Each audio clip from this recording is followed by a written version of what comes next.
In today's video, I'm going to teach you how to set up an org-wide email address in Salesforce.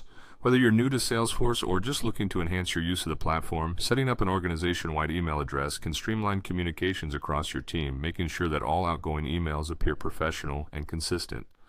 First, let's start with the basics. You'll need to log into your Salesforce account. Once you're in, the next step is to navigate to the setup page. You can do this by selecting the gear icon located in the top right corner of your screen, then clicking on Advanced Setup. This will take you to the place where you can make various customizations and configurations within Salesforce. Now that you're in the setup section, you need to find organization-wide addresses. You can easily do this by using the Quick Find box, usually on the left side of your screen. Just type in organization-wide addresses, and it should appear in the search results. Click on it to open the configuration page. With the organization-wide addresses page open, look for the option to add a new address. There's typically a button labeled Add for this purpose, so go ahead and click it. This is where you'll enter the details for your new organizational email address. You'll see fields for various pieces of information, but let's start with the display name. This is the name that will appear to your email recipients, so it's essential to choose something recognizable and professional, like support team or customer service. Next is the email address field. Enter the email address you want to use for sending out emails. This is crucial because it ensures that communications come from a recognizable and authoritative source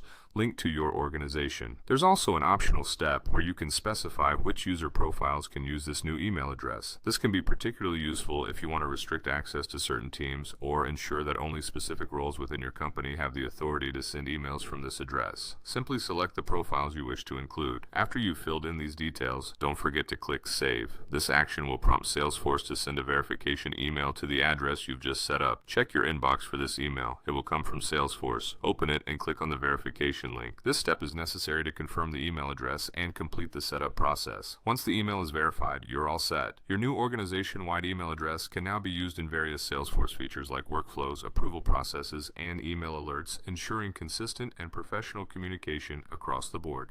Thank you for watching, and happy emailing with Salesforce.